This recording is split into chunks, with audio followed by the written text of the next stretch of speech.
Welcome to Freaky Fauna Friday, where every Friday we take a little time and explore some of the freaks of nature from around the planet we cherish so deeply.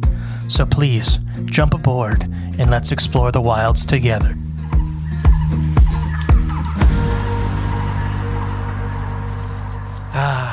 Welcome back to Freaky Fauna Friday. Feels good to be back. I am the great and peaceful Mystery. And I'm Jay. I'm just Jay. Just Jay today. So, a bunch of you, this is Friday, so a bunch of you are actively driving to the Ohio Bigfoot Jamboree. Woo! I know for a fact a big group of you is coming from Oklahoma. I know some of you are coming from Louisiana, Michigan, Pennsylvania, Kentucky, Tennessee, and a lot of you are coming from Ohio, from all over the state. That's right. Canada and Australia as well. From Hardin County to Meigs County, you're all coming. From Hardin County to the Blue Mountains. Shenandoah River. Oh, no, that's Australia. Oh. Blue Mountains, Australia. Blue Ridge Mountains is Shenandoah. Oh, I was close. Oh, close. Western Virginia. Western Virginia. Now, so every episode this week, as you've heard, has been Bigfoot. So we're going to keep that going. Yeah, why not? It's Friday, and it's Bigfoot Day. It's Bigfoot Day. It's Bigfoot Weekend. It's Bigfoot Week. Yeah. Bigfoot Weekend. Every day this week is Bigfoot. So who's the freaky fauna we're doing today? Gigantopithecus. Yeah, Gigantopithecus. So did you know in the most modern remake of The Jungle Book, King Louie, which was the orangutan in the original cartoon. Okay, I remember that one. The most modern, the live-action remake. Oh, okay, I never saw it. So Ka was a female titanoboa. Okay. The last surviving.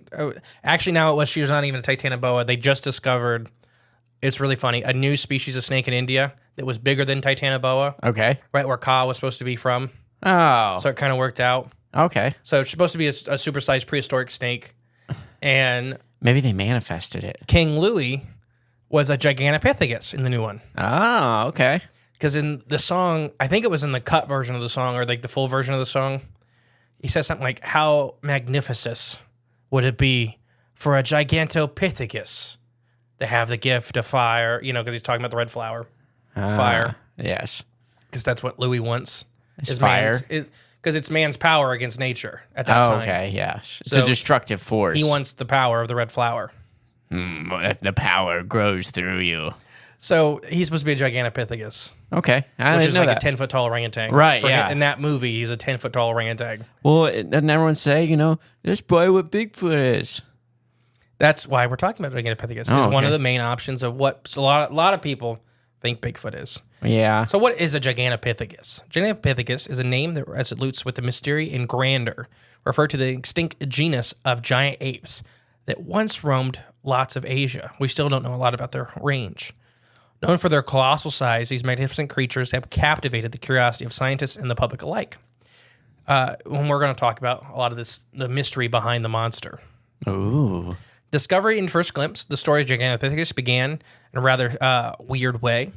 In the 1930s, a paleontologist named Ralph von Corsaward unearthed a large fossilized tooth in a Hong Kong apothecary shop. These teeth were unlike anything seen before, making the first evidence of the existence of Gigantopithecus. This discovery opened up the door for the new chapter of understanding of primate evolution. So before we get to the size and everything of Gigantopithecus, I want to make it very evident. The only way we really discovered Gigantopithecus is they were in apothecary shops in China. So, yeah, a tooth. They were being sold as dragon's teeth or dragon's bones, the small chunks of bones, because they were finding them in caves, and they were grinding them up for medicinal purposes. Now, isn't that crazy walking around? That's Jeremy Wade used to do that with like the fish markets and stuff, and they discover new species of fish. Right, yeah. Because you just, for science. But, they're humongous. Have you ever seen a picture of one of these guys' teeth? I don't think so, but I can imagine. They look like they're out of a cow. Okay. They're big. Okay. They're really, really big. So let's talk about their size. This is a heavily debated thing. We have, some jaw fragments. We have some leg, bone, I think femur fragments, and a lot of teeth. That's it. So estimates are all over the place. We don't have no, fur. No. We No toes. We have chunks, like very tiny chunks of these guys. And so we're estimating the size and stature of these creatures. Are the pieces we actually have actual pieces, or are they fossils? No, we have fossils and bones. You got both. We actually have bones. Okay.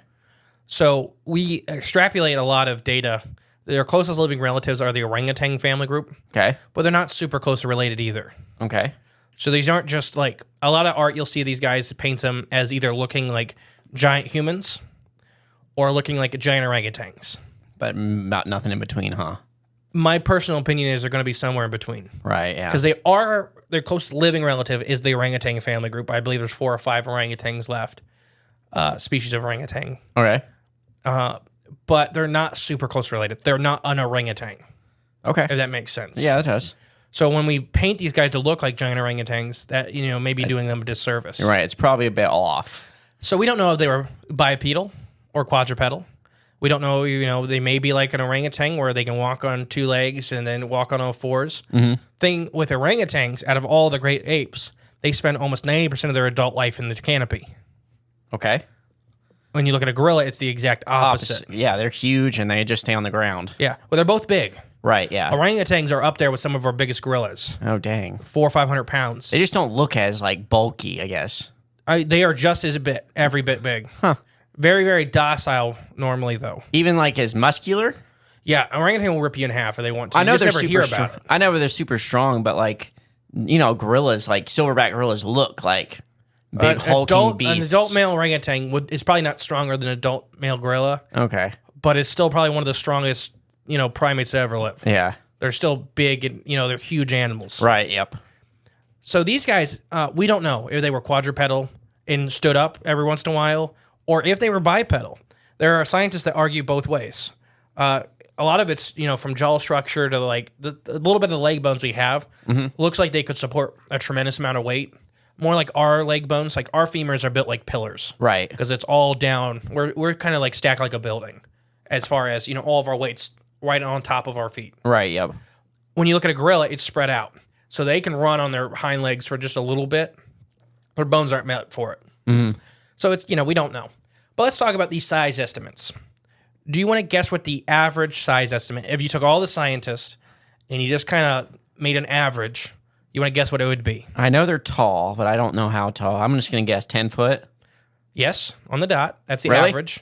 Oh, all right. Look And at how that. much do they weigh on average for estimates? 1,200 a pounds. 5.5 to 600 pound gorilla would be like 600 pounds. What'd I say, 1,200? Yeah, Yeah. I'm going to go with that. dead on. Really? 10 foot, 1,200 pounds. That's really weird. I want to guess what the upper estimates are. 12 foot? No? 16? Right there. 15.5 and Okay. 4,000 pounds. Dang. They're about the size of a hippo. That's huge. 16 foot, 15.5 foot tall. That's And this, insane. once again, that's if they were standing upright. Yeah. We don't know if they could or if they would. I'm just trying to even put that in perspective, man. A basketball hoop's 10 foot tall. So halfway up past that, even more. That's unbelievable. The bus is 11 foot tall. Yeah. So it'd be like Emily standing on top of the bus. Yeah. That's how tall this thing would be. I can't even imagine how And wide. this is something for Bigfoot that I never and there's no way an ape that big could exist. Yeah. Bigfoot. And we're talking about this ape that literally is 4 foot taller than our bus. Yeah. That did exist. That did exist. We got the bones of. that beat tigers to death. I'm not joking. We'll talk about it. Oh, boy. So this massive structure makes Gigantopithecus the largest primate ever known to exist. Their size also distinguished from other members of the primate family and paints a picture of a creature that was truly giant among giants. I like it. This was a humongous animal. Now, their extinction's weird. It falls into that same weird range when we talk about mammoths and some of the other big megafauna like giant sloths and stuff.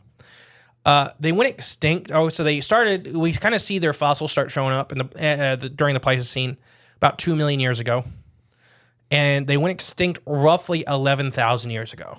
Okay, right when everything else did. A lot of megafauna went extinct 150,000 years ago. And then there was a lot of them hung on Right. to about that 11,000 year ago mark. And they're gone. When you get into conspiracy and that kind of stuff, they talk a lot about the 11,000 years ago. Right. What happened? There's a lot of weird, funky stuff that happened. And we see a lot of the last megafauna really disappear. If they didn't go extinct to that 11,000 mark, they're still here today, kind of deal. Pretty much, yeah. I mean, there's not very many animals that don't fit that. What whales survived, what megafauna in Africa and North America survived, the South American megafauna, there's just a handful of them left. Yeah. I mean, the giant ground sloth's all gone. As far as we know. Boy, true. Well, there was that one in New York. Well, we talked about the one that the father and son caught by getting drunk and got it in a train. Oh, yeah, got there's loose that in one. Indiana. I was talking about that one that got hit on the head with the That shovel. was a normal sloth that Big Jim beat to death. Physical characteristics and diet. Due to the limited fossil record, we have no idea what these guys ate. We have, though, mostly their teeth and a few jaw fragments. It looks like it would suggest that these are either mostly herbivorous or omnivores that mostly preferred vegetation. Okay. So, like, maybe with small game. We're maybe looking at or- gorillas when we're comparing their diet. Gorillas are almost exclusively herbivores. As far as any of the great apes, they eat the least amount of meat. And that includes orangutans and chimps. That's crazy, too, and how big and strong That's they get. why they are like that. They have giant guts Gosh. for like fermentation for plants. So from their teeth, that's what we're estimating. And we can kind of tell that by the type of grinding teeth and stuff like that. You don't see a lot of that with carnivores. Omnivores, we kind of talk about, you can kind of get a little bit of mix. Like the blend, yeah. So we think that they were at least a primary herbivore that may have opportunistically fed on, meats and stuff if it provided itself. Right, yeah. Being 15 foot tall, You're going to eat whatever, pretty much. there's not many things that you can't eat Right, yeah. if you wanted to. But we think they had giant guts like gorillas, and they were just these hulking beasts that were mostly bamboo and plant eaters. The mystery of their extinction. The extinction of Gigantopithecus remains a mystery of ongoing speculation and debate among scientists. The leading theory suggests that the change in climate and environment leading to a reduced in their specialized forest habitat, which played a significant role. The habitat loss coped with the specialized diet might have been their downfall. So the same thing is happening with pandas today. Okay. Pandas eat one or two species of plant. And that's it? Yeah, they eat just certain couple species of bamboo. It's almost 95% of their diet. Dang, okay. So those bamboo forests are disappearing due to some climate changes and habitat changes. So pandas are just going out. Right. We think that may have happened with Gigantopithecus. We don't know their diet specifically, but if they were hyper specialized, and a lot of these big animals can be hyper specialized, Right. that would have been maybe a big contributing factor to their downfall. Knock their population down enough to where they couldn't keep breeding. They're done. Yeah. They're done. Before I get into the 10 fascinating facts, I want to say something. So, a fun fact with most Asian tiger species is they have eyes on the back of their ears. What do you mean? Like, They have eye spots. okay, fake eyes. Yes. So, most leading big cat biologists suggest it's so predators can't sneak up on the tiger. They think it's already looking at them. Yeah. Gotcha. There's a couple scientists, a couple primatologists that think that those eye spots are specifically related to Gigantopithecus and its relatives. While a tiger is no significant threat to an adult Gigantopithecus, it would have been for their juveniles. Okay. And we see it with other apes that they will go out of their way and target cats. predators, specifically cats, Yeah. that are juvenile hunters. Take them out. Yeah. So with how big the Gigantopithecus was, and there's some, actually, I believe there's one, I can't remember if it's a skeleton or a fossil of a tiger in Asia that has its back broken. And somebody suggested that it was a Gigantopithecus swung it by the tail and hit it against a tree. I mean, yeah, I guess you could guess that. Well, because the way the impact was, it doesn't make sense for a tiger to fall and land on its back. That's true. So But it's yeah. almost like something picked it up and swung it. Swung it. Like a gorilla. Or a tree fell on it. There's all kinds of things. I know. But it's a lot of impact. It seems Yeah. like to be like, That's the most fun answer. yeah. So there's this thought that tigers specifically co-evolved with Gigantopithecus to, like, first they were hunting the offspring. They're a big killer of everything from orangutans to, they like eating apes. So this may have been their greatest adversary. Now, that would be quite the battle to see. Yeah. All right. So ready for some facts? The fun facts. Yeah, I already told you when they were discovered, 1930s. Okay. But they were already been in the Asian market for several hundred years. So we think that there may have been other bones, and they ate them already. Oh, eating them, huh? Well, they ground them up into powder and used them for medical practices. It probably helps. So there may have been, we may have lost a lot of that information already. Right, yeah. Size matter, like I said, These are the biggest, no matter what size estimate you pick, between the lowest and the highest end, these It's are still several huge. magnitudes bigger than the next largest primate. Oh, yeah. I mean, 10 foot tall on the low end is... The low end, so that was the average. Yeah. 8 foot and 800 pounds was the low end. Okay. And 15 and a half and 4,000 pounds was the high end. So big. Yeah. Fact number 3, these are a glimpse into our past. Gigantopithecus lived during the Pleistocene epoch. It spanned from 2 million to 11,000 years ago, the era marked by dramatic climate change and the rise of many modern mammal species. This was the birthplace of true mammalian giants. Ah. So this is really cool to see a primate that kind of made it into that archive. Into the gigantic... Yeah, because there were some lemur species that got close. There was some, not close to this, but close to being true megafauna. Okay. Gorillas are pretty close. 600 pounds is nothing. That's a big elk. I mean, they're right on the line of... They could be megafauna. If it wasn't for the sexual dimorphism, Yeah. because female gorillas only stay like 150 pounds. What? Yeah. 150? Yeah, 200 pounds, something like that. They No don't get way. huge. I did not know that. Yeah. So only the males get the big, Same huge... with orangutans. I did not know The that. face flaps on orangutans are only in males. Okay. Well, that... Okay. The that, massive Yeah. orangutans you see are always boys. Yeah, that's true. Yeah. So the thing is, orangutans are generally more docile. That's why in enclosures, like a lot of times they have other primates in with orangutans. Not like bonobos or nothing. No, not with bonobos. Bonobos. And thinking not of- like gorillas. Gorillas will even, they've never been witnessed to eat other apes like chimpanzees and bonobos have, but they are not very tolerant. Okay. They're prone to outburst. So So it's hard to keep gibbons that are very annoying primates in with a gorilla that may have You mean orangutan? No, you can keep them in with an orangutan. Oh, okay. The That's like gorillas. Cincinnati has gibbons in with the orangutan. Okay. And he'll grab the rope and he'll try to shake him off the rope. Yeah. But then they'll run up and like slap his back and stuff like that. Oh man. Dietary habits. What did Gigantopithecus eat? Like we said, most people are going to believe they're primary herbivore, feeding on bamboo, fruits, and other forest vegetation, much like a modern lowland gorilla. We don't know this for a fact, but due to the tooth wear of some of the molars we have, it definitely suggests at least a heavy plant diet. The habit of these giants, Gigantopithecus is believed to live in deep, dense forest in what is now China, India, and Vietnam. These lush habitats provided a necessary resource for such a large creature to survive. Which is I mean, not many. There's very remote areas out there. Like still. Yeah, no, they could still. So, like we talked about with a lot of rainforests, there's a very big difference between bioactive or bioproductive and biodiverse. Most rainforests are biodiverse and not bioproductive, Okay. which means poundage of animals is not very high versus number of species. Gotcha. Rainforests are normally, the soil is really poor, so there's not normally tons of eatable vegetation. But a lot wide, diverse. But it's a range of them. competition. Yeah. So species specialize really, really fast. Oh, okay, cool. Like I said, another fact about the extinction is, we believe mostly it was habitat and climate change. That was the big factor for these guys. But there is some evidence to support the competition with other species was the final nail in their coffin. Do you want to guess what the other species was? Humans? Yes. Okay. Their early downgrade in population kind of matches with human expansion into the area. Interesting. Whether Okay. that was forest being cut down or direct competition. Right, or they just avoiding them. Maybe they didn't like what they were seeing coming into the area. They moved out. Yeah, it didn't matter. It just, humans seem to at least Push them away. something with humans. Right. A relative of modern apes. The evolutionary relationship between Gigantopithecus and other modern apes is really an ongoing and heavily debated topic. While some scientists suggest that they are distant relatives, others believe that they are more directly related to the orangutan lineage.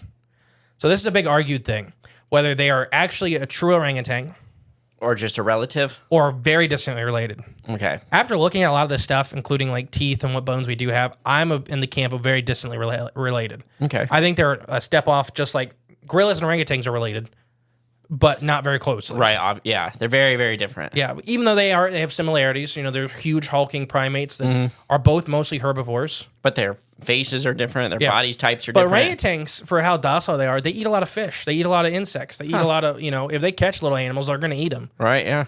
They're- Strong enough too. Yeah, I mean, literally, I watched a video of an orangutan popping that little monkey like a grape. I don't want to see that. No, the little monkey kept getting into its mouth and pulling food out of its mouth. Oh boy, wrong move. And then he finally caught it, and it looked like a horror movie Oh, I bet. because it was such a big, slow hand. Yeah. And the little monkey screamed, and then it didn't scream. Okay, it screamed till it couldn't scream no more.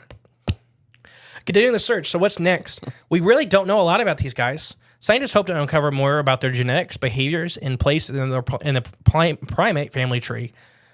We really need more than the small fossil fragments and the bone fragments and the handful of teeth we have To make a complete to really picture. know anything more about these guys. Because, yeah, a lot of this is mostly just speculation at this point, right? Yeah, 100%. Yeah. We have, like we said, other giant primates, including ourselves. Mm-hmm. And what we can kind of compare their teeth to, like, they look like gorilla teeth. Right. As in, they're not directly like gorilla teeth, but the wear patterns are similar. Right. So we can estimate that their diet was similar. The pieces of the femur and other bones, small bones, look more like they're more dense than normal other, big apes. Right. So they're carrying a heavy weight, whether they're just extremely heavy or not, Why isn't that colossal company taking some of these bones and extracting DNA? They probably are. And recreating them. That's probably their workers. That's like Tim on level 3 is actually a Gigantopithecus they brought back. Ah, okay, Tim. He's the mammoth wrangler. Ah, okay. You need someone to do that. Yeah, I mean you would. You can't have you can't. A 15-foot tall orangutan would be able to walk mammoth around on the leash. I would think so. Just punch the mammoth one time in the head. And that'll make it act right. Yeah. But that's been the Gigantopithecus, at least what we know about it for Right, Bigfoot yeah. Week. Interesting. And my last little fact for you is that for the Bigfoot camp, both times the Bering Sea Bridge, the land bridge, formed, Gigantopithecus was there both times. What, you think he's here in North America? I was here? personally don't think so. Okay. I think they were hyper specialized. I think that they were pretty comfortable in Asia. I don't think the temporary habitats on the Bering land bridge would have been preferable to them. That's a long walk. A lot of times it's multiple generations. It's not like one herd of mammoths walked across the Pacific Ocean. Yeah. They lived there, then generational they got over. Right, exactly. So personally, no. But for support of that Bigfoot idea with it, they were there, right place, right time. They're big enough. It could be a smaller offshoot cousin. It could be an unknown lineage of Gigantopithecus we don't know about yet.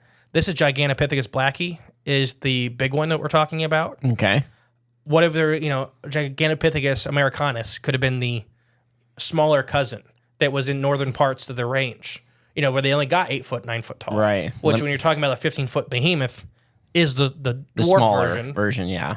But for everybody at home, Gigantopithecus, if it was standing upright, could literally put its hands on a Bigfoot's shoulders like it's a little kid. That's insane. Gigantic. Literally, when most Bigfoot sightings are 8 to 9 feet tall, this is things almost double the height. Right, yeah.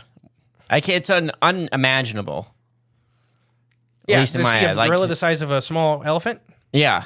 Well, I'm just trying to visually picture it in my head, and Take it's an elephant difficult. and make a gorilla that big. Yeah, I know. It's hard to Like King Kong. Exactly. Like the whatchamacallit? The Jack Black King Kong, Skull Island. Oh yeah. That's about the most accurate King Kong. I remember I saw that in theaters. But no, so that was been Gigantopithecus blackie. Yeah, alrighty. Now I know a little bit more. Yeah, and like I said, all this is subject to change. It's a lot of it's estimates on closely related species. Right. At least we have species that Speculative biology. Yeah, a lot of it. But we have species. It's not like a dinosaur where we're basing a lot of it off of birds and reptiles. We actually have other giant apes. Right. Just not this big. Right, yeah. They're still here. They're still big, though. Right, yeah. A 600-pound gorilla is a massive animal. It's not something I'd want to mess with. You ever seen Baby's Day Out? That gorilla was scary. No. So I've been the great and peaceful Mystery. And I've been Jay. And we cannot wait to see you at the Ohio Bigfoot Jamboree. All right, guys. Bye. Thank you for listening to Freaky Fauna Friday. If you want to help the podcast grow, remember to share and give it a 5-star review.